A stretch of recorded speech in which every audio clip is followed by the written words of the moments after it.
வணக்கம். டான் தமிழொலியின் இன்றைய பத்திரிகைகள் நிகழ்வினூடாக இணைந்திருக்கின்றோம். இன்று 21ஆம் திகதி ஆகஸ்ட் மாதம் 2022ஆம் ஆண்டு ஞாயிற்றுக்கிழமை. மலர்ந்திருக்கக்கூடிய இந்த நாள் அனைவருக்கும் இனிய நாளாக அமைய பிரார்த்தித்துக் கொண்டு இன்றைய பத்திரிகைகள் நிகழ்விற்கு செல்லலாம். இன்றைய பத்திரிகைகள் நிகழ்விற்கு அனுசரணை வழங்கிக் கொண்டிருக்கின்றது நெஸ்டமோல் நிறுவனம். தொடர்ச்சியாக இன்றைய பத்திரிகைகள் நிகழ்வில் ஈழநாடு பத்திரிகையின் பிரதான செய்திகளை ஆராய இருக்கின்றோம். அந்த வகையில் ஈழநாடு பத்திரிகையின் இன்றைய பிரதான தலைப்பு செய்தியாக இடம் பிடித்திருக்கின்றது. இலங்கை திரும்புவதை ஒத்திவைத்தார் கோட்டா, ரணிலுடன் தொலைபேசியில் உரையாடிய பின்னர் தீர்மானம் என்றவாறாக அந்த செய்தியானது அமைந்திருக்கின்றது. முன்னாள் ஜனாதிபதி கோட்டாபய ராஜபக்ஷ இம்மாத இறுதியில் நாடு திரும்புவார் என முன்னர் அறிவிக்கப்பட்டிருந்தாலும் அந்த திட்டத்தை அவர் திடீரென ஒத்திவைத்துள்ளார் என அறிவிக்கப்பட்டிருக்கின்றது. அதாவது இலங்கைக்கு வருவதாக திட்டமிடப்பட்டிருந்த கோட்டாபய ராஜபக்ஷவின் பயணம் தற்பொழுது ஒத்திவைக்கப்பட்டிருப்பதாக அந்த செய்தியானது வெளியாகி இருப்பதை அவதானிக்க முடிகின்றது. அடுத்த வருகை, அதாவது அவரினுடைய வருகை அடுத்த மாதம் வரை ஒத்திவைக்கப்பட்டுள்ளது. ஜனாதிபதி ரணில் விக்ரமசிங்கவிற்கும் கோட்டாபய ராஜபக்ஷவிற்கும் இடையில் நேற்று முன்தினம் முக்கிய தொலைபேசி உரையாடல் ஒன்று இடம்பெற்றது. அதன் பின்னரே கோட்டாபய ராஜபக்ஷ இந்த மாத இறுதியில் நாடு திரும்புவார் என்ற முடிவை பிற்போட்டுள்ளதாக தெரிவிக்கப்படுகின்றது. அதேவேளை கோட்டாபய ராஜபக்ஷவின் வீடு அமைந்துள்ள மிரிகான பகுதியிலும் அதனை சூழ உள்ள பகுதியிலும் பாதுகாப்பு ஏற்பாடுகளை அதிகரிக்குமாறு போலீசார் மற்றும் புலனாய்வு அதிகாரிகளுக்கு பணிப்புரை விடுக்கப்பட்டிருக்கின்றது. முன்னாள் ஜனாதிபதியின் வீட்டை சுற்றியுள்ள பகுதிகள் விசேட கண்காணிப்பில் வைக்கப்பட வேண்டும் என்றும் அறிவிக்கப்பட்டிருக்கின்றது என்றவாறாக அந்த செய்தி அமைத்திருப்பதை அவதானிக்கக்கூடியதாக இருக்கின்றது. இலங்கை திரும்புவதை ஒத்திவைத்தார் கோட்டா என்றவாறாக ஈழநாடு பத்திரிகையின் பிரதான தலைப்பு செய்தியானது அமைந்திருந்ததை அவதானிக்கக்கூடியதாக இருந்தது. தொடர்ச்சியாக மிக மோசமான சமூக பொருளாதார நெருக்கடியில் சிக்கியுள்ள இலங்கை ஐக்கிய நாடுகள் சபை சுட்டிக்காட்டுகின்றவாறாக தலைப்பிடப்பட்டதாக மேலும் ஒரு செய்தி அமைக்கின்றது. இலங்கையின் பொருளாதார நெருக்கடி நாட்டின் சுகாதார கட்டமைப்பை வீழ்ச்சியின் இறுதி கட்டத்திற்கு சென்றுள்ளதாக ஐக்கிய நாடுகள் சபை தெரிவித்திருக்கின்றது. இலங்கை அதன் வரலாற்றில் மிக மோசமான சமூக பொருளாதார நெருக்கடியின் மத்தியில் உள்ளதாகவும் ஐக்கிய நாடுகள் சபை தெரிவித்திருக்கின்றது. இந்த நிலைமை கர்ப்பிணி பெண்களின் வாழ்வாதாரத்தை வெகுவாக பாதித்துள்ளதாகவும் தெரிவிக்கப்பட்டிருக்கின்றது. மேலும் மின் உபகரணங்கள், மருந்து பற்றாக்குறை என்பன காரணமாக நோயாளர்கள் பெரிதும் பாதிக்கப்பட்டுள்ளதாகவும் ஐக்கிய நாடுகள் சபை வெளியிட்டுள்ள அறிக்கையில் சுட்டிக்காட்டப்பட்டுள்ளது. பொருளாதார நெருக்கடியினால் கர்ப்பிணி பெண்கள் போஷாக்கற்ற மற்றும் உணவு தட்டுப்பாட்டால் பாரிய விளைவுகளை சந்திக்க நேரிடும் என்றும் ஐக்கிய நாடுகள் சபையானது தெரிவித்திருக்கின்றது என்றவாறாக அந்த செய்தி அமைத்திருக்கின்றது. மிக மோசமான சமூக பொருளாதார நெருக்கடியில் இலங்கை சிக்கியுள்ளதாக ஐக்கிய நாடுகள் சபை தெரிவித்த விடயமாக அந்த செய்தி அமைகின்றது. தொடர்ச்சியாக 30 அமைச்சர்களை உள்ளடக்கி அடுத்த வாரம் அமைச்சரவை 40 பேருக்கு ராஜாங்க அமைச்சு பதவி என்றவாறாக தலைப்பிடப்பட்டதாக மேலும் ஒரு செய்தி அமைகின்றது. அடுத்த வாரத்திற்குள் புதிய அமைச்சரவையை நியமிப்பதற்கான நடவடிக்கைகளில் ஜனாதிபதி ரணில் விக்ரமசிங்க தீவிரமாக ஈடுபட்டுள்ளார் என்று கொழும்பு அரசியல் வட்டாரங்களில் இருந்து தெரிய வருகின்றது. 30 அமைச்சர்களை கொண்டதாக அமையவுள்ள இந்த அமைச்சரவை 40 பேருக்கு ராஜாங்க அமைச்சு பதவியும் வழங்கப்பட உள்ளதாக தெரிவிக்கப்பட்டிருப்பதாக அந்த செய்தி அமைகின்றது. மேலும் புதிதாக நியமிக்கப்பட உள்ள அமைச்சரவை அமைச்சர்களுக்கு தலா ஒரு அமைச்சு மாத்திரமே வழங்கப்பட உள்ளதாகவும் மேலதிக அமைச்சுக்களை ராஜாங்க அமைச்சர்களுக்கு பகிர்ந்தளிக்க ஜனாதிபதி ரணில் விக்ரமசிங்க திட்டமிட்டுள்ளார் என்றும் கூறப்படுகின்றது. அத்துடன் ராஜாங்க அமைச்சர்களை மாதத்திற்கு ஒரு தடவை அமைச்சரவை கூட்டத்திற்கு அழைக்கவும் உத்தேசிக்கப்பட்டுள்ளதாகவும் தெரிவிக்கப்படுகின்றது என்றவாறாக அந்த செய்தி அமைந்திருக்கின்றது. தொடர்ச்சியாக கூடுதலான அமைச்சுக்களை கோரிய பொதுஜன பெரமுன மறுப்பு தெரிவித்தார் ரணில் என்றவாறாக மேலும் ஒரு செய்தி அமைகின்றது. சர்வகட்சி அரசாங்கத்தில் பொதுஜன பெரமுனவிற்கு மேலும் அமைச்சு பதவிகளை வழங்க ஜனாதிபதி ரணில் விக்ரமசிங்க மறுத்துவிட்டார் என அரசியல் வட்டாரங்கள் தெரிவிக்கின்றன. சர்வகட்சி அரசாங்கத்தை அமைப்பது தொடர்பாக ஜனாதிபதி மற்றும் ஸ்ரீலங்கா பொதுஜன பெரமுனவின் தலைவர்களுக்கு இடையில் விசேட கலந்துரையாடல் இடம்பெற்றது. இதன் போதே ரணில் விக்ரமசிங்க இந்த விடயத்தை தெரிவித்திருக்கின்றார் என்றவாறாகவும் அந்த செய்தியானது காணப்படுகின்றது. அதன் அடிப்படையில் புதிதாக நியமிக்கப்பட உள்ள அமைச்சரவை அமைச்சர்களுக்கு தலா ஒரு அமைச்சு மாத்திரமே வழங்கப்பட உள்ளதாகவும் மேலதிக அமைச்சுக்களை ராஜாங்க அமைச்சுக்களுக்கு பகிர்ந்தளிக்க உள்ளதாகவும் தெரிவிக்கப்படுகின்றது. அந்த விடயம் தொடர்பிலே இந்த அமைச்சரவையில் அதிக அமைச்சர் பதவிகளை தமக்கு தருமாறு பொதுஜன பெரமுன கோரிக்கை விட்டிருந்தது. ஆனாலும் அந்த கோரிக்கையை ஜனாதிபதி ரணில் விக்ரமசிங்க நிராகரித்திருக்கின்றார். மேலும் ராஜாங்க அமைச்சர் பதவிகளும் அவர்களுக்கு அதிகம் வேண்டும் என்று கோரிக்கை விடுக்கப்பட்டது. இதன்போது சில பாராளுமன்ற உறுப்பினர்களுக்கு அமைச்சர் பதவிகளை வழங்க பல அரசியல் கட்சிகள் எதிர்ப்பு தெரிவித்துள்ளதாக ஜனாதிபதி தரப்பில் சுட்டிக்காட்டப்பட்டுள்ளது. அமைச்சர் பதவிகள் வழங்கப்பட வேண்டிய 16 பாராளுமன்ற உறுப்பினர்களின் பட்டியலை ஸ்ரீலங்கா பொதுஜன பெரமுன சமர்ப்பித்துள்ளது.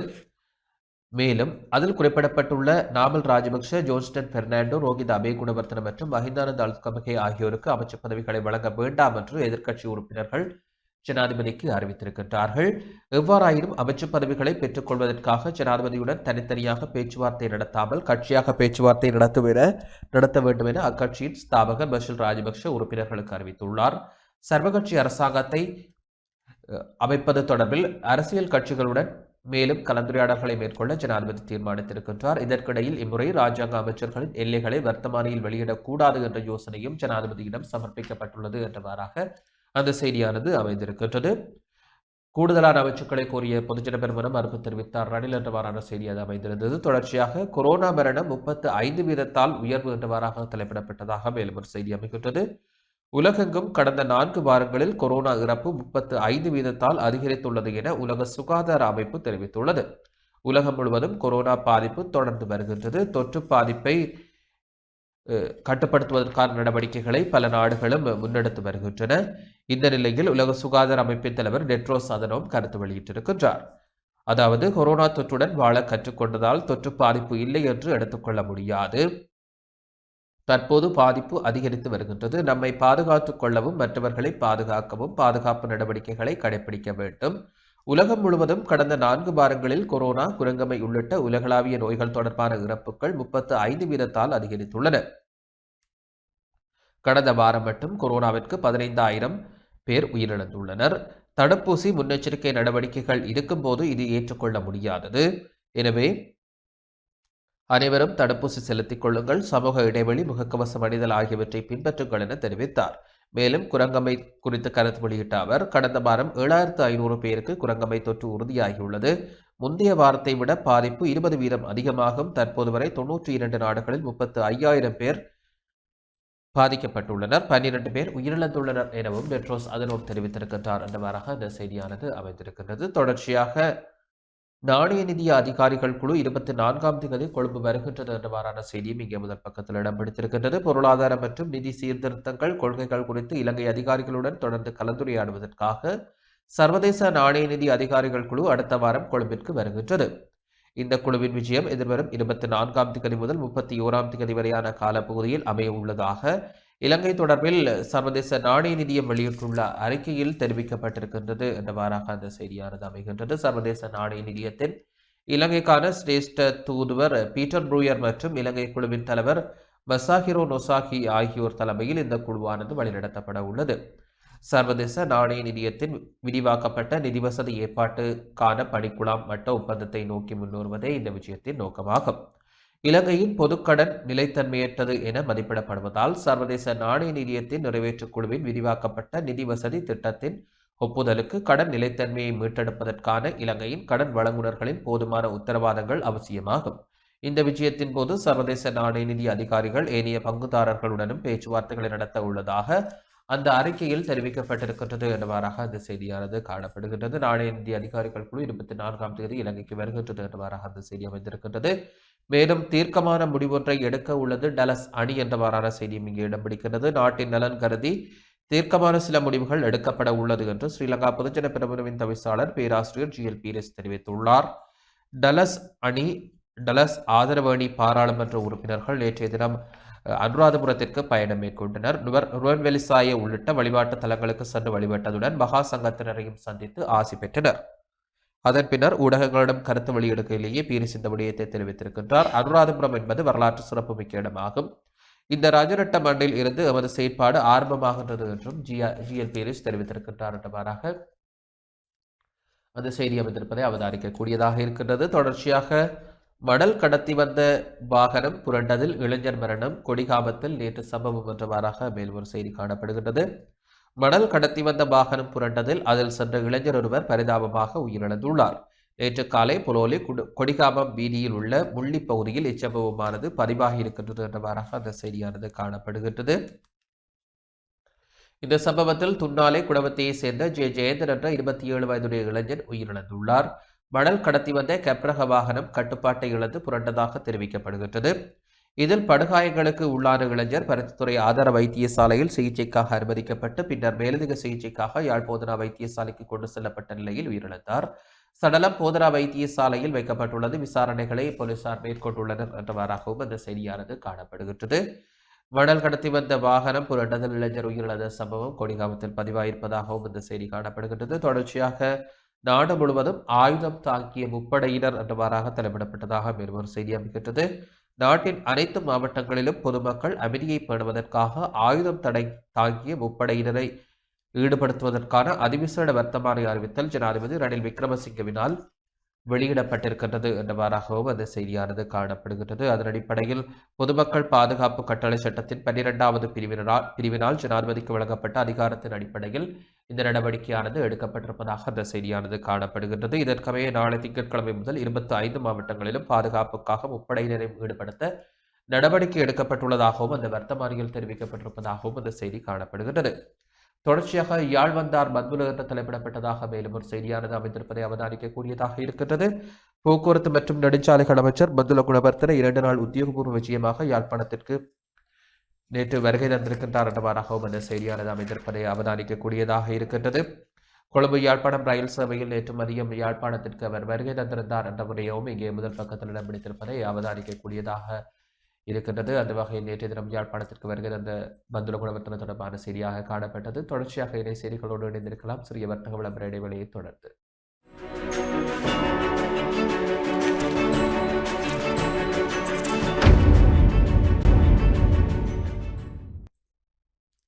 தொடர்ச்சியாக இணைந்திருக்கின்றோம் இன்றைய பத்திரிகைகள் நிகழ்வோடு. தொடர்ந்தும் உதயன் பத்திரிகையின் ஏனைய செய்திகளோடு இணைந்திருக்கலாம். உதயன் பத்திரிகையின் இன்று பிரதான தலைப்பு செய்தியாக இடம் பிடித்திருக்கின்றது.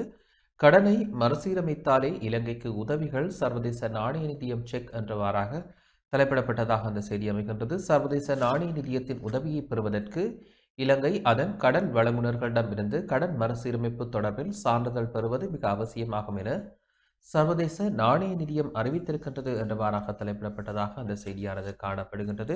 உதயன் பத்திரிகையில் பிரதான இடம் பிடித்த செய்தியாக அந்த செய்தி காணப்பட்டிருக்கின்றது. கடனை மறுசீரமைத்தாலே இலங்கைக்கு கடன் வழங்குவதற்கு முடியும் என்று அறிவிக்கப்பட்டிருக்கின்றது. அதாவது சர்வதேச நாணய நிதியம் இந்த விடயத்தை தெரிவித்திருக்கின்றது. இலங்கை திவால் நிலைக்கு சென்றதை அடுத்து அது தன்னை பொருளாதாரத்தில் மறுசீரமைத்துக் கொள்ளவும் பொருளாதார அடிப்படை கட்டமைப்பொன்றை ஏற்படுத்தவும் சர்வதேச நாணய நிதியத்தின் உதவியை நாடியது. கடந்த 3 மாதங்களுக்கு மேலாக இது தொடர்பில் இலங்கைக்கும் சர்வதேச நாணய நிதியத்திற்கும் இடையில் பல சுற்று பேச்சு நடந்து வந்த நிலையில் தற்போது இலங்கையிடமிருந்து கடன் மறுசீரமைப்பு சான்றிதழை தனது உதவிகளுக்கான நிபந்தனையாக வலுவாக முன்வைத்துள்ளது நாணய நிதியம். எதிர்வரும் 24ஆம் திகதி முதல் 31ஆம் திகதி வரையான ஒரு வாரத்தில் இலங்கையில் சர்வதேச நாணய நிதியத்தின் முக்கியமான அதிகாரிகள் இருதரப்பு பேச்சில் அடுத்த கட்ட நிலை தொடர்பில் கலந்துரையாடல்களை நடத்த உள்ளனர். இந்த கலந்துரையாடல்களின் போதும் இலங்கையின் கடன் மறுசீரமைப்பு தொடர்பில் நாணய நிதியத்தின் அதிகாரிகள் வலியுறுத்துவார்கள் என்று எதிர்பார்க்கப்படுகின்றது. இலங்கையின் கடன் வழங்குனர்களில் முதலிடத்தில் உள்ள சீனா இலங்கைக்கான தனது கடன்களை மறுசீரமைப்பதில் அதிருப்தி நிலையில் உள்ளமை குறிப்பிடத்தக்கது. சீனா கடன் மறுசீரமைப்புக்கு சம்மதித்தால் மட்டுமே நாணய நிதியத்துடனான இலங்கையின் பேச்சு அடுத்த கட்டத்தை நோக்கி நகர்வதற்கு கூடுதலான வாய்ப்புகள் உள்ளன என்றவாறாகவும் அந்த செய்தியானது காணப்படுகின்றது. கடனை மறுசீரமைத்தாலே இலங்கைக்கு உதவிகள் வழங்கப்படும் என்று சர்வதேச நாணய நிதியம் தெரிவித்திருக்கக்கூடிய விடயமானது இங்கே இடம்பெடுத்திருக்கின்றது. தொடர்ச்சியாக நாடாளுமன்றத்தை கலைத்து தேர்தலுக்கு உடன் செல்க ஐக்கிய மக்கள் சக்தி நேற்று போராட்டம் என்றவாறாக தலைப்பிடப்பட்டதாக மேலும் ஒரு செய்தி அமைகின்றது. நாடாளுமன்றத்தை கலைத்து தேர்தலுக்கு சென்று புதிய ஆணைக்கு இடமளிக்குமாறு வலியுறுத்தி ஐக்கிய மக்கள் சக்தி நேற்றைய தினம் போராட்டம் ஒன்றை முன்னெடுத்திருந்தது. ஸ்ரீ ஜெயவர்தனபுர பல்கலைக்கழகத்தை சூழவுள்ள பகுதியில் இருந்து ஆரம்பமான இந்த பேரணி நுகைக்கொடையை சென்றடைந்து பின்னர் நுகைக்கொடை ஆனந்த சமரக்கோன் திறந்தவெளி அரங்கில் ஆர்ப்பாட்டத்துடன் நிறைவடைந்தது. தற்போது உள்ள அரசாங்கம் மக்கள் ஆணைக்கு முரணாக அமைக்கப்பட்டுள்ள அரசாங்கம். இந்த அரசாங்கம் உடன் விலகி புதிய ஆணைக்கு இடமளிக்க வேண்டும் என்று ஆர்ப்பாட்டத்தில் ஈடுபட்டவர்கள் வலியுறுத்தி இருக்கின்றார்கள் என்றவாறாக அந்த செய்தியானது அமைந்திருப்பதை அவதானிக்கக்கூடியதாக இருக்கின்றது. தொடர்ச்சியாக காணாமல் ஆக்கப்பட்டோர் விவகாரம் உறவுகளை தேடி அலைவோரை சந்தித்தார் ஐநா உயர் அதிகாரி என்றவாறாக மேலும் ஒரு செய்தி அமைகின்றது. காணாமல் ஆக்கப்பட்ட உறவுகளை தேடியலையும் உறவுகளையும் அரசியல் கைதிகளுக்கான குரல் அற்றவர்களின் குரல் அமைப்பினரையும் சந்தித்து கலந்துரையாடியுள்ளார். ஐக்கிய நாடுகளின் அபிவிருத்தி ஒருங்கிணைப்பு அலுவலகத்தின் ஆசிய பசுபிக் பிராந்திய பணிப்பாளர் டேவிட் மெக்லனன் கார் இலங்கைக்கு உத்தியோகபூர்வ பயணம் ஒன்றை மேற்கொண்டுள்ள அவர் காணாமல் ஆக்கப்பட்ட அவர்களை தேடியலையும் உறவுகளை சந்தித்து கலந்துரையாடி இருக்கின்றார் என்றவாறாக அந்த செய்தி காணப்படுகின்றது. யாழ்ப்பாணத்திற்கு வருகை தந்திருக்கக்கூடிய அவர் யாழ்ப்பாணத்தில் பல்வேறு தரப்புகளுடன் சந்திப்புகளை நடத்தி வருகின்றார். வலிந்து காணாமல் ஆக்கப்பட்டவர்களின் உறவினர்கள் மற்றும் அரசியல் கைதிகளுக்கான குரலற்றவர்களின் குரல் அமைப்பினரை யாழ்ப்பாணம் UNHCR அலுவலகத்தில் நேற்று முன்தினம் பிற்பகல் சந்தித்து கலந்துரையாடினார். இதன்போது இலங்கைக்கான ஐக்கிய நாடுகள் வதிவிட பிரதிநிதி ஹனா சிங்கரும் உடனிருந்தார். பாதிக்கப்பட்ட தரப்புகள் நீதியை பெற்றுக்கொள்வது தொடர்பாகவும் அரசியல் கைதிகள் விடுதலை, காணாமல் ஆக்கப்பட்டவர்கள் தொடர்பான விசாரணைகள் பற்றியும் கலந்துரையாடப்பட்டது. சந்திப்பில் வடக்கு கிழக்கு வலிந்து காணாமல் ஆக்கப்பட்டவர்களின் உறவினர்களின் சங்க செயலாளர் லீலாவதி ஆனந்த நடராஜா, 8 மாவட்டங்களைச் சேர்ந்த வலிந்து காணாமல் ஆக்கப்பட்ட உறவினர்கள் சங்கத்தின் பிரதிநிதிகள் மற்றும் குரலற்றவர்களின் குரல் அமைப்பின் ஒருங்கிணைப்பாளர் முருகையா கோமகன் உள்ளிட்டோர் கலந்து கொண்டனர் என்றவாறாகவும் அந்த செய்தியானது காணப்படுகின்றது. காணாமலாக்கப்பட்டோர் விவகாரத்தில் உறவுகளை தேடிய போரை ஐநா உயரதிகாரி சந்தித்த விடயம் இங்கே முதல் பழக்கத்தில் இடம்பிடித்திருந்தது. தொடர்ச்சியாக விபத்தில் இளைஞன் உயிரிழப்பு என்றவாறாக மேலும் ஒரு செய்தி காணப்படுகிறது. கொடிகாமம் பகுதியிலிருந்து பருத்தித்துறை நோக்கி மணலேற்றி வந்த வட்டாரக வாகனம் விபத்திற்குள்ளானதில் 27 வயதுடைய இளைஞர் ஒருவர் உயிரிழந்த செய்தி இங்கே காணப்படுகிறது. ஜெயசிங்கம் ஜெயந்தன் என்ற 27 வயது இளைஞன் உயிரிழந்திருக்கின்றார். இறப்பு தொடர்பான விசாரணைகளை திடீர் மரண விசாரணை அதிகாரி நமசிவாயம் பிரேம்குமார் மேற்கொண்டார் என்றவாறாகவும் அந்த செய்தியானது அமைந்திருப்பதை அவதானிக்கக்கூடியதாக இருக்கின்றது. தொடர்ச்சியாக பற்றைக்குள் முதியவரின் சடலம் மீட்பு என்றவாறாக மேலும் ஒரு செய்தி காணப்படுகின்றது.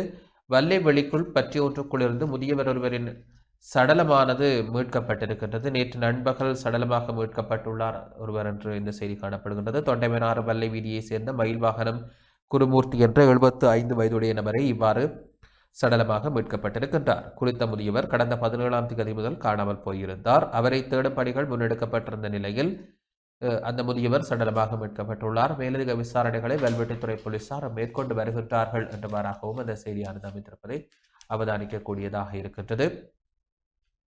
பட்டைக்குள் முதியவரின் சடலம் மீட்கப்பட்ட செய்தியானது இங்கே காணப்பட்டிருந்தது. தொடர்ச்சியாக பொன்னாலையில் 93 கிலோ கஞ்சா மீட்டது கடற்படை என்றவாறாக தலைப்பிடப்பட்டதாக மேலும் ஒரு செய்தி அமைகின்றது. யாழ்ப்பாணம் பொன்னாலை சவுக்கடி பகுதியில் 93 கிலோ கஞ்சா பொதிகள் நேற்று முன்தினம் பின்னிரவு கடற்படையினரால் மீட்கப்பட்டுள்ளது. கடற்படையின் சிறப்பு கண்காணிப்பின் பேரில் இந்த பொருட்கள் மீட்கப்பட்டிருப்பதாகவும் இந்த செய்தியானது காணப்படுகின்றது.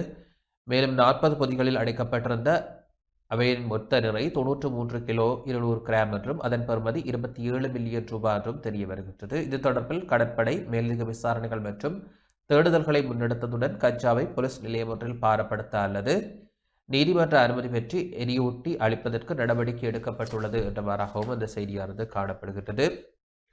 பொன்னாலையில் 93 கிலோ கஞ்சா மீட்கப்பட்ட செய்தியை தொடர்ந்து பிரிந்தது பெறமுன பீரிஸ் அணியினர் தனி வழியில் அதிரடி அறிவிப்புகள் விரைவில் என்றவாறான செய்தி மிக இடம் பிடிக்கின்றது. நாட்டுக்காக முக்கியமான பல தீர்மானங்களை எதிர்வரும் நாட்களில் முன்னெடுப்போம். நமது புதிய அரசியல் பயணத்தை ஆரம்பித்துள்ளோம் என பொதுஜன பெரமுனவின் தவிசாளர் பேராசிரியர் GL பீரிஸ் அனுராதபுரத்தில் வைத்து தெரிவித்திருந்தார். முன்னாள் அமைச்சர் டலஸ் அழகப்பெருமை, பேராசிரியர் GL பீரிஸ், நாடாளுமன்ற உறுப்பினர்களான நாலக குடகேவா, சரிந்த ஹேரத், டிலான் பெரேரா உள்ளிட்ட பொதுஜன பெரமுனவின் 9 நாடாளுமன்ற உறுப்பினர்கள் உள்ளடங்கலாக 14 உறுப்பினர்கள் அனுராதபுரத்தில் நேற்று மத வழிபாடுகளில் ஈடுபட்டனர். அதன் பின்னர் கருத்து தெரிவிக்கையிலேயே அவர்கள் இந்த விடயத்தை தெரிவித்திருக்கின்றனர். ஸ்ரீலங்கா பொதுஜன பெரமுனவின் 14 உறுப்பினர்கள் ஒன்றிணைந்து செயல்படுகின்றோம். அரசாங்கத்தின் தீர்மானங்கள் மற்றும் செயற்பாடுகள் அனைத்தும் பொதுஜன பெரமுனவின் அடிப்படை கொள்கை மற்றும் கட்சி யாப்புக்கு முரணாக உள்ளது. இதனால் ஒன்றிணைந்து செயற்பட முடியாத நிலை காணப்படுகின்றது. நாட்டுக்காக முக்கிய பல தீர்மானங்களை எதிர்வரும் நாட்களில் முன்னெடுப்போம். எமது புதிய அரசியல் பயணத்தை புனித நகரிலிருந்து ஆரம்பித்துள்ளோம். அரசாங்கத்தின் செயற்பாடுகளுக்கு எதிர்ப்பை வெளிப்படுத்துவதால் நாங்கள் இலக்கு வைக்கப்படுவதை விளங்கிக் கொள்ள முடிகின்றது என்று GL பீரிஸ் தெரிவித்திருக்கின்றார். நாடாளுமன்றத்தில் இடம்பெற்ற ஜனாதிபதி தெரிவின் போது ரணில் விக்ரமசிங்கவிற்கு ஆதரவு வழங்க பொதுஜன பெரமுன உத்தியோகபூர்வமாக தீர்மானித்தது என்று கட்சியின் பொதுச் செயலாளர் தெரிவித்திருந்தார். இருப்பினும் எதிர்க்கட்சித் தலைவர் சஜித் பிரேமதாச பொதுஜன பெரமுனவின் உறுப்பினர் டலஸ் அழகப்பெருமவின் பெயரை முன்மொழிந்ததை பொதுஜன பெரமுனவின் தவிசாளர் GL பீரிஸ் உறுதிப்படுத்தினார். இதனால் ஜனாதிபதி தெரிவில் கட்சியின் தீர்மானத்திற்கு முரணாக நடந்த பொதுஜன பெரமுனவின் தவிசாளர் பேராசிரியர் GL பீரிஸிற்கு எதிராக ஒழுக்காற்று நடவடிக்கையை முன்னெடுத்து அவரை தவிசாளர் பதவியிலிருந்து நீக்குமாறு பொதுஜன பெரமுனவின் உறுப்பினர்கள் கட்சியின் உயர்மட்டத்திடம் வலியுறுத்தினர். நவம்பர் மாதம் 2ஆம் தேதி பெரமுனவின் மாநாடு இடம்பெறவுள்ள நிலையில் இந்த மாநாட்டில் பீரிஸின் பதவி பறிக்கப்படும் எனவும் அவருடையதும் அவருடன் இணைந்துள்ளோரதும் கட்சி உறுப்புரிமையை இல்லாமல் செய்வதற்கு வாய்ப்புகள் உள்ளன என்றும் தகவல்கள் வெளியாகியுள்ள நிலையில் தாம் தனி வழியில் பயணிப்பதை GL பீரிஸ் உறுதிப்படுத்தி இருக்கின்றார் என்றவாறாக அந்த செய்தியானது காணப்படுகின்றது. தொடர்ச்சியாக பெரமுனவிற்கு கூடுதல் அமைச்சு அரசாங்கத்திற்கு எதிராக போராட்டம் தீவிரமாகும் என்றவாறான செய்தி மிக இடம் பிடிக்கின்றது. பொதுஜன பெரமுனவின் உறுப்பினர்களை மாத்திரம் உள்ளடக்கிய அமைச்சரவை மீண்டும் நியமிக்கப்படுமாக இருந்தால் அரசாங்கத்திற்கு எதிரான போராட்டங்களானது மிகவும் அதிகமாக இடம்பெறும் என்று தெரிவிக்கப்பட்டிருக்கிறது. நாட்டில் மீண்டும் போராட்டங்கள் தலைதூக்குவதற்கு அது வழிவகுக்கும். அவ்வாறானதொரு அரசாங்கத்தில் சுதந்திர கட்சி ஒருபோதும் அமைச்சு பதவிகளை ஏற்றுக்கொள்ளப் போவதில்லை என்ற நிலைப்பாட்டில் உறுதியாக உள்ளது என்று ஸ்ரீலங்கா சுதந்திர கட்சியின் பொதுச் செயலாளர் தயாஸ்ரீ ஜெயசேகர தெரிவித்திருக்கின்றார். சர்வகட்சி அரசாங்கம் அமைப்பதற்கு ஜனாதிபதி ரணில் விக்ரமசிங்கே முன்னெடுத்த நடவடிக்கைகள் தோல்வியில் முடிவடைந்துள்ள நிலையில் அடுத்த கட்டமாக அவர் பெரமுனவினருக்கு கூடுதலான அமைச்சு பதவிகளை ஒதுக்கி தேசிய அரசாங்கத்தை நியமிக்க திட்டமிட்டுள்ளார். இது தொடர்பில் கருத்து வெளியிடுகையிலேயே தயாஸ்ரீ ஜெயசேகர இந்த விடயத்தை தெரிவித்திருக்கின்றார். நாட்டை முன்னேற்ற பாதையில் கொண்டு செல்வதற்காக சர்வகட்சி அரசாங்கத்தை அமைக்குமாறும் சர்வகட்சி அரசாங்கத்தில் மிகச்சிறிய அமைச்சரவையை நியமிக்குமாறும் அந்த அமைச்சரவையில் ஊழல் மோசடி குற்றச்சாட்டுகளுக்கு உள்ளான எவரும் உள்வாங்கப்படக்கூடாது என்றும் பல சந்தர்ப்பங்களில் வலியுறுத்தியுள்ளோம். இதனை நடைமுறைப்படுத்தவில்லை எனில் மீண்டும் மக்களின் நம்பிக்கையை இழக்க நேரிடும். எம்மால் வலியுறுத்தப்பட்ட இந்த விடயங்கள் நடைமுறைப்படுத்தப்படுமாயின் அடுத்து எவ்வாறு செயற்படுவது என்பது தொடர்பில் சிந்திக்க முடியும். மக்களால் நிராகரிக்கப்பட்ட உறுப்பினர்கள் தற்போதைய அரசாங்கத்தில் அங்கத்துவம் வகிக்கின்றனர். இவ்வாறான நடவடிக்கைகளை மீண்டும் முன்னெடுக்க வேண்டாம் என்று ஜனாதிபதியிடம் கோரிக்கை விடுக்கின்றோம். மக்களால் நிராகரிக்கப்பட்ட பொதுஜன பெரமுன உறுப்பினர்கள் உள்ளடக்கிய அரசாங்கம் மீண்டும் அமைக்கப்படுமாயின் அரசாங்கத்திற்கு எதிராக போராட்டங்களை தவிர்க்க முடியாது என்றும் அவர் தெரிவித்திருக்கின்றார் என்றவாறாகவும் அந்த செய்தியானது அமைந்திருப்பதை அவதானிக்கக்கூடியதாக இருக்கின்றது. அரசாங்கத்திற்கு எதிராக போராட்டங்கள் வெடிக்கும் என்று தலைப்பிடப்பட்டதாக அந்த செய்தி அமைந்திருந்தது.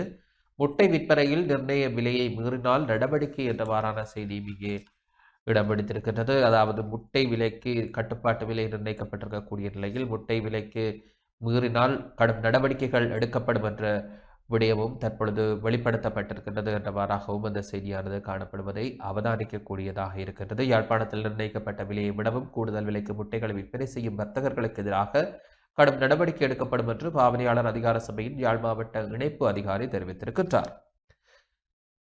பாவனையாளர் அதிகார சபையால் முட்டைகளுக்கு நிர்ணய விலை அறிவிக்கப்பட்டுள்ளது. இதன்படி வெள்ளை நிற முட்டையின் விலை 43 ரூபாவாகவும் பழுப்பு நிற முட்டையின் விலை 45 ரூபாவாகவும் நிர்ணயிக்கப்பட்டுள்ளது. இந்த நிலையிலேயே பாவனையாளர் அதிகார சபையின் யாழ் மாவட்ட இணைப்பு அதிகாரி இந்த விடயத்தை தெரிவித்திருக்கின்றார்.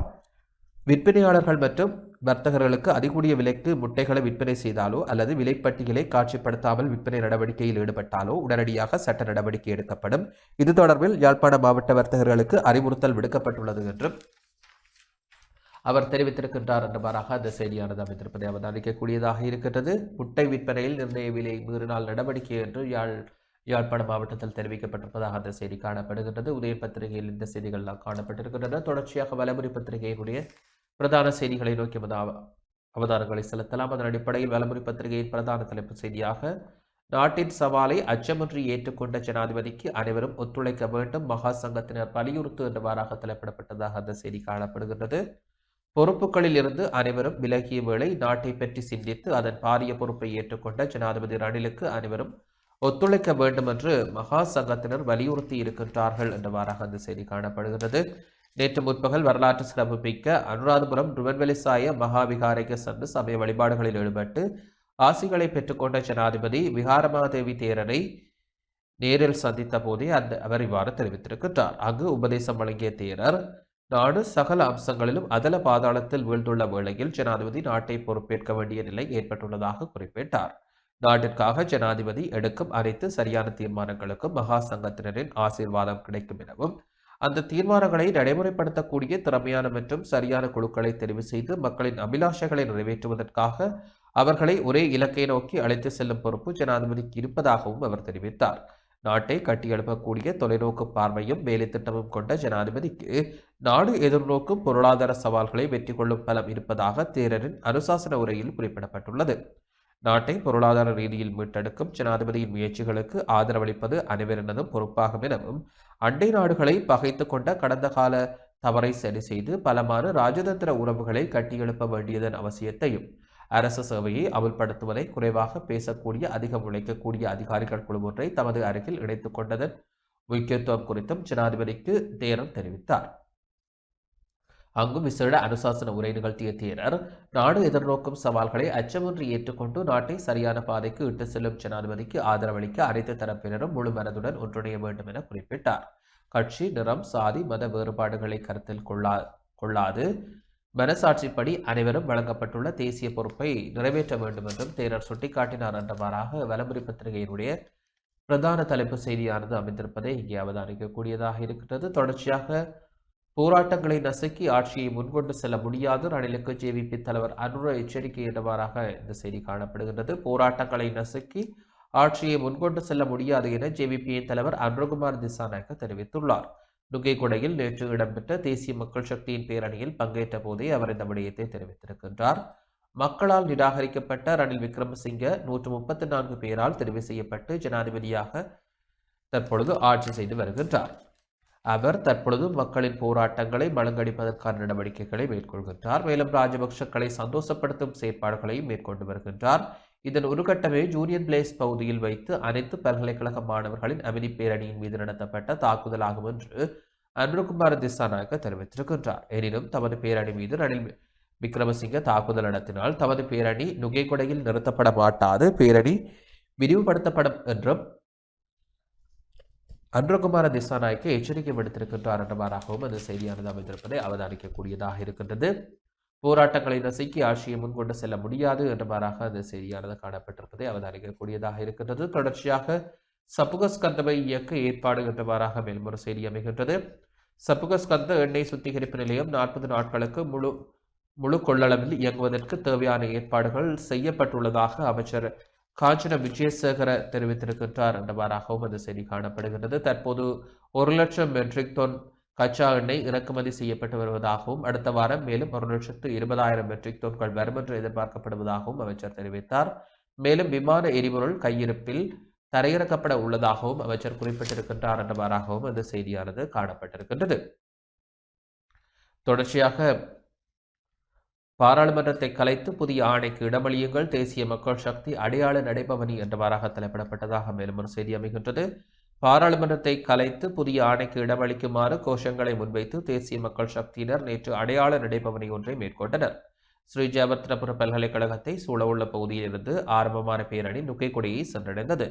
பின்னர் நுகைகொட ஆனந்த சமரகோன் பகுதியில் இந்த போராட்டமானது இடம்பெற்றது. அதன் அடிப்படையில் புதிய பாராளுமன்றத்திற்கு இடமளிக்க வேண்டும் என்று தெரிவிக்கப்பட்டு இந்த பேரணியானது ஏற்பாடு செய்யப்பட்டிருந்தது என்றவாறாகவும் இந்த செய்தியானது காணப்படுகின்றது.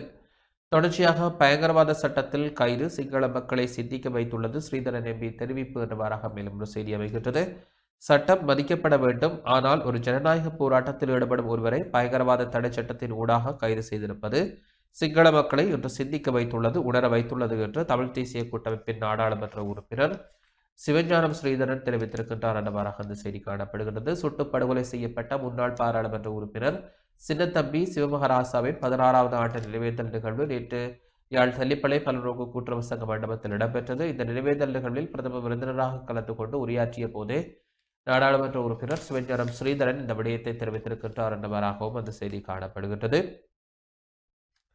தொடர்ச்சியாக ரணில் வீடு எரிப்பு சஜித்தின் சகோதரியிடம் விசாரணை என்றவாறாக தலைப்பிடப்பட்டதாக மேலும் ஒரு செய்தி அமைகின்றது.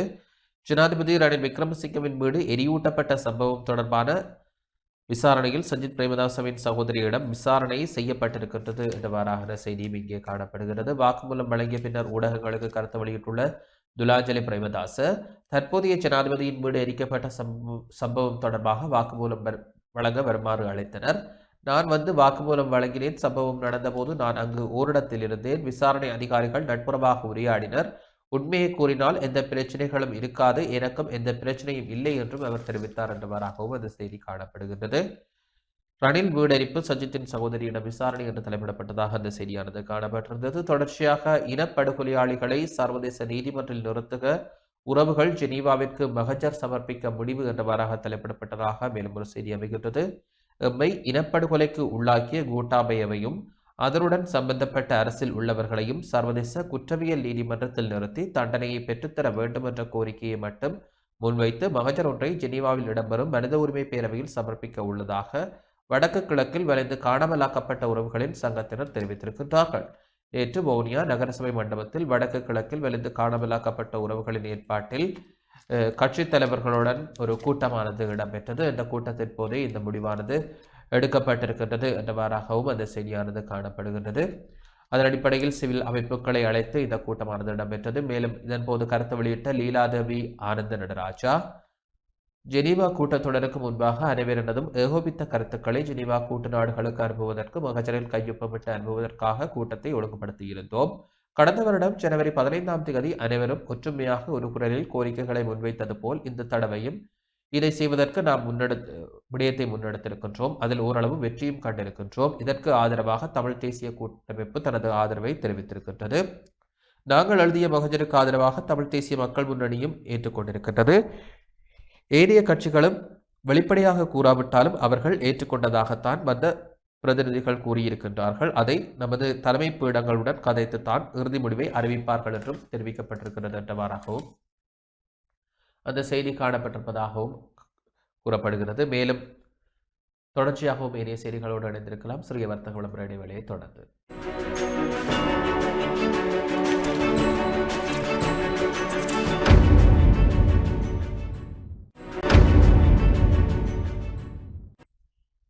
தொடர்ந்து இணைந்திருக்கின்றோம். இன்றைய பத்திரிகைகள் நிகழ்வோடு தொடர்ந்தும் ஏனைய செய்திகளோடு இணைந்திருக்கலாம். ராஜபக்ஷவை விட ரணில் சர்வதிகாரி என்று கிருணிகா பிரேமச்சந்திர கூறியிருக்கக்கூடிய விடயமும் பலமுறை பத்திரிகையில் பிரதான இடம் பிடித்த ஒரு செய்தியாக காணப்படுகின்றது. ராஜபக்ஷவை விட ரணில் சர்வதிகாரி என முன்னாள் நாடாளுமன்ற உறுப்பினர் கிருணிகா பிரேமச்சந்திர தெரிவித்துள்ளார். கிருணிகா பிரேமச்சந்திர நேற்று காலை 11 மணியளவில் குற்றப்புலனாய்வு திணைக்களத்தில் வாக்குமூலம் பதிவு செய்ததன் பின்னர் ஊடகங்களுக்கு கருத்து தெரிவிக்கும் போதே அவர் இந்த விடயத்தை தெரிவித்திருக்கின்றார் என்றவாறாகவும் அந்த செய்தி காணப்படுகின்றது. விசாரணைகளுக்கு பின் ஊடகங்களிடம் கருத்து வெளியிட்ட அவர் விசாரணையின் தன்மை குறித்து தமக்கு தெரிவிக்கப்படவில்லை என தெரிவித்தார். அரசுக்கு எதிரான போராட்டத்தில் ஈடுபடுபவர்களை கைது செய்து விசாரிக்க ஜனாதிபதி ரணில் விக்ரமசிங்கே தற்போது முயற்சித்து வருவதாகவும் அவர் குற்றம் சுமத்தியுள்ளார். ரணில் விக்ரமசிங்கவே மக்கள் போராட்டங்களின் பலனை பெற்று நாட்டின் ஜனாதிபதியானார் என்றும் குறிப்பிட்டார். ரணில் ராஜபக்ஷவை விட சர்வாதிகாரி என்றும் கிருணிகா மேலும் தெரிவித்தார் என்றவாறாகவும் இந்த செய்தி இருப்பதை அவதானிக்கக்கூடியதாக இருக்கின்றது. அந்த வகையில் வலமுறை பத்திரிகையில் இடம்பிடித்த செய்திகளாகவே காணப்பட்டன. தொடர்ச்சியாக தினக்குரல் பத்திரிகையின் பிரதான செய்திகளோடு இணைந்திருக்கலாம். அதன் அடிப்படையில் நாட்டின் முன்னேற்றத்திற்காக அனைவரையும் ஒன்றிணைப்பேன், பிரிந்திருப்பதே எமது தோல்வி என்கின்றார் ஜனாதிபதி ரணில் என்றவாறாக தினக்குரல் பத்திரிகையின் இன்றைய பிரதான தலைப்பு செய்தியானது அமைந்திருக்கின்றது. உலகில் ஏனைய நாடுகள் வெற்றிகளுடன் நாளுக்கு நாள் முன்னோக்கி செல்லும் போது நாம் ஒன்றிணைந்து செயற்படாததால் எமது நாடு பின்னோக்கி செல்கின்றது. அந்த வரலாற்று தவறை திருத்தி நாட்டின் முன்னேற்றத்திற்காக அனைவரையும் ஒன்றிணைப்பதே எனது நோக்கமாகும் என ஜனாதிபதி ரணில் விக்ரமசிங்கே தெரிவித்திருக்கின்றார். வரலாற்று சிறப்புமிக்க அனுராதபுரத்திற்கு நேற்று சென்று சமய வழிபாடுகளில் ஈடுபட்ட ஜனாதிபதி அனுராதபுரம் சமுத்த ஜெயந்தி மகாவிகாரிக்கு சென்று வடமத்திய மாகாண பிரதம சங்காநாயக்கர் வணக்கத்திற்குரிய நுகேதொன்னே பஞ்சாரத நாயக்க தேரரை சந்தித்து கலந்துரையாடிய போது இந்த விடயத்தை தெரிவித்திருக்கின்றார். முன்னதாக வரலாற்று சிறப்புமிக்க ஜெயஸ்ரீ மகாபோதியை வழிபட்டு ஆசி பெற்ற ரணில் விக்ரமசிங்கே வடமத்திய மாகாண பிரதம சங்கநாயக்கர் கலாநிதி அதிவணக்கத்திற்குரிய பல்லேகலை ஸ்ரீ தேரரை சந்தித்து ஆசீர்வாதத்தையும் பெற்றுக்கொண்டார் என்றவாறாகவும் இந்த செய்தியானது அமைந்திருக்கின்றது. அதன் அடிப்படையில் மேலும் அங்கு கருத்து வெளியிட்ட ரணில் விக்ரமசிங்கே பொருளாதாரத்தை மீட்பதற்கு முக்கிய காரணியாக விவசாயத்தில் அதிக கவனம் செலுத்தி பொருளாதார பிரச்சனைகளுக்கு தீர்க்க அரசாங்கம் நடவடிக்கை எடுத்து வருவதாக தெரிவித்தார். தேயிலை, ரப்பர், தென்னை போன்ற பயிர்களுக்கு உரம் வழங்கும் பணியையும் தற்போது நடைபெற்று வருகின்றது. மேலும் சோள பயிற்சியை ஊக்கப்படுத்தினால் கோழிப்பண்ணை கைத்தொழிலை தொடர முடியும். சோளத்திற்காக விதை பற்றாக்குறையை நிவர்த்தி செய்ய விரைவான நடவடிக்கைகளை எடுத்து வருகின்றோம். தமது பிரதேசங்களில் விவசாயத்திற்கு தேவையான உரம், எரிபொருள் மற்றும் ஏனைய பிரச்சனைகள் உள்ளதா என்பதை கண்டறியும் பொறுப்பை பாராளுமன்ற உறுப்பினர்களிடம் ஒப்படைக்க வேண்டும். மக்கள் எதிர்நோக்கும் பிரச்சனைகளுக்கு தீர்வு வழங்குவதோடு மத வழிபாட்டு தலங்களின் மேம்பாடு குறித்து அவதானம் செலுத்தப்பட்டு வருகின்றது. அதன் பிரகாரம் மகாவிகாரையின் அகழ்வு பணிகள் தற்பொழுது வேகமாக இடம்பெற்று வருகின்றன. அதன் மூலம் மியன்மார், தாய்லாந்து போன்ற பௌத்த நாடுகளிலிருந்து பெருமளவான மக்களை இந்நாட்டிற்கு எம்மால் அழைத்து வர முடியும் என்றும் ஜனாதிபதி ரணில் விக்ரமசிங்கே தெரிவித்திருக்கின்றார் என்றவாறாகவும் இந்த செய்தியானது அமைந்திருப்பதை அவதானிக்கக்கூடியதாக இருக்கின்றது. நாட்டின் முன்னேற்றத்திற்காக அனைவரையும் ஒன்றிணைப்பேன் என்று ஜனாதிபதி ரணில் விக்ரமசிங்கே தெரிவித்திருக்கக்கூடிய கருத்து இங்கே பிரதான தலைப்பு செய்தியாக தினக்குரல் பத்திரிகையில் இடம்பெற்றிருக்கின்றது. தொடர்ச்சியாக திருகோணமலையில் இடம்பெற்ற விபத்தொன்றில் பெண்கள் 3 பலி என்ற செய்தியும் இங்கே இடம்பெறுகின்றது. திருகோணமலையில் நேற்று உளவு இயந்திரம் ஒன்று குடை சாய்ந்ததில் அதில் பயணித்த பெண்கள் 3 உயிரிழந்ததுடன் மேலும் 17 பேர் காயமடைந்ததாக போலீசார் தெரிவித்திருக்கின்றனர்.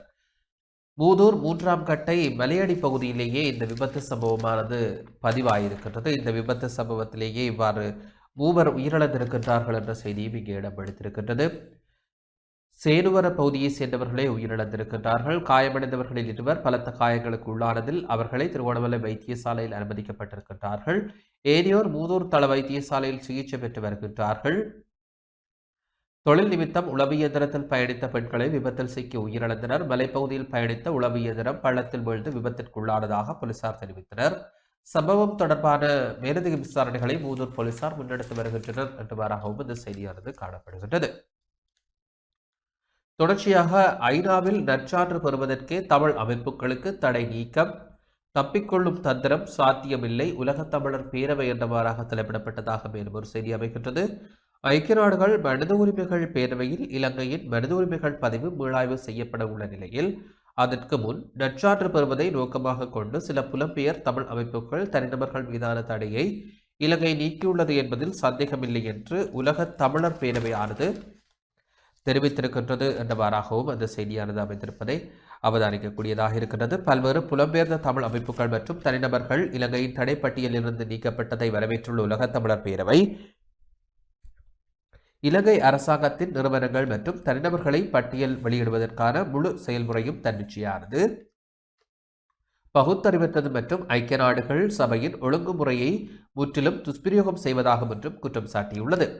இலங்கையில் மேம்பட்ட இன உறவுகளையும் பொருளாதார விளைவுகளையும் அடைவதற்கான முக்கியமான படியாக இதனை கருதலாம் எனவும் தெரிவித்துள்ள உலக தமிழர் பேரவை 2022 ஆகஸ்ட் 1 வெளியிடப்பட்ட வர்த்தமானியில் பல தமிழ் மற்றும் முஸ்லிம் அமைப்புகள் மற்றும் தனியாட்கள் இன்னும் புதுப்பிக்கப்பட்ட பட்டியலில் இருப்பது ஏமாற்றம் அளிக்கின்றது என்றும் குறிப்பிட்டுள்ளது.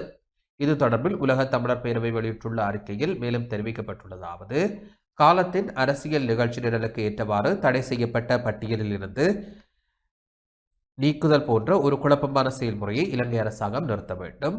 இலங்கை அரசாங்கத்தின் நிறுவனங்கள் மற்றும் தனிநபர்களின் பட்டியலை வெளியிடுவதற்கான முழு செயல்முறையும் தன்னிச்சையானது, பகுத்தறிவற்றது மற்றும் ஐக்கிய நாடுகள் சபையின் ஒழுங்குமுறையை முற்றிலும் துஷ்பிரயோகம் செய்வதாகும். 2014 ஆண்டு முதல் பேச்சு சுதந்திரம் மற்றும் கருத்து வேறுபாடுகளை நசுக்குவதற்கும் மனித உரிமை பாதுகாவலர்களை அச்சுறுத்துவதற்கும் அரசாங்கத்தால் தவறாக இந்த பட்டியல் பயன்படுத்தப்பட்டு வருகின்றது. உண்மையில் நவம்பர் 2021 மார்ச் 2022 அமெரிக்காவில் நடந்த முக்கியமான சந்திப்புகள் பொதுநலவாயம் மற்றும் ஐக்கிய நாடுகள் தெற்காசியாவின் வெளியுறவுத்துறை பொதுநலவாயம் மற்றும் மேம்பாட்டு அலுவலகத்தில் சந்திப்புகளின் போது இலங்கை அரசாங்கத்தின் தடைகளை எமக்கு பாதிப்பை ஏற்படுத்தவில்லை. எனினும் இலங்கையில் நல்லடக்கம், புனர்வாழ்வு மற்றும் பொருளாதார முன்னேற்றம் ஆகியவற்றில் இந்த தடையின் தாக்கம் குறிப்பிடத்தக்கதாக இருந்தது. எனினும் இலங்கையில் நல்லடக்கம், புனர்வாழ்வு மற்றும் பொருளாதார முன்னேற்றம் ஆகியவற்றில் இந்த தடையின் தாக்கம் குறிப்பிடத்தக்கது என்றவாறாகவும் இந்த உலக தமிழர் பேரவையின் அறிக்கையில் தெரிவிக்கப்பட்டிருக்கிறது என்றவாறாகவும் அந்த செய்தியானது அமைந்திருப்பதை அவதானிக்கக்கூடியதாக இருக்கின்றது. தொடர்ச்சியாக சர்வகட்சி அரசில் நாமல் உள்ளிட்ட 10 பேருக்கு அமைச்சு பதவிகள், மொட்டு அணியின் திட்டம் குறித்து தகவல் என்றவாறாக மேலும் ஒரு செய்தியானது காணப்படுகின்றது. சர்வகட்சி அரசாங்கத்தில் அமைச்சு பதவிகளை வகிக்க தகுந்த பல பாராளுமன்ற உறுப்பினர்களின் பெயர் பட்டியலை ஸ்ரீலங்கா பொதுஜன பெரமுன ஜனாதிபதி ரணில் விக்ரமசிங்கவிடம் சமர்ப்பித்துள்ளதாக தகவல்கள் வெளியாகி இருக்கின்றன. சர்வகட்சி அரசாங்கத்தில் அமைச்சு பதவிகளின் எண்ணிக்கை மிக குறைவாக இருக்க வேண்டும். அதில் ஸ்ரீலங்கா பொதுஜன பெரமுன உறுப்பினர்களையும் இணைக்க வேண்டும் என்ற கோரிக்கையானது முன்வைக்கப்பட்டிருக்கிறது. மேலும் பொதுஜன பெரமுனவின் உறுப்பினர்களை அதிகமாக இணைக்க வேண்டும் என்ற விடயமும் இங்கே குறிவைக்கப்பட்டிருக்கிறது. அதன் அடிப்படையில் தான் நாமல் ராஜபக்ஷ உள்ளிட்ட 10 பேருடைய பெயர்கள் தற்பொழுது சர்வகட்சி அரசாங்கத்திற்கு முன்வைக்கப்பட்டிருக்கின்றன.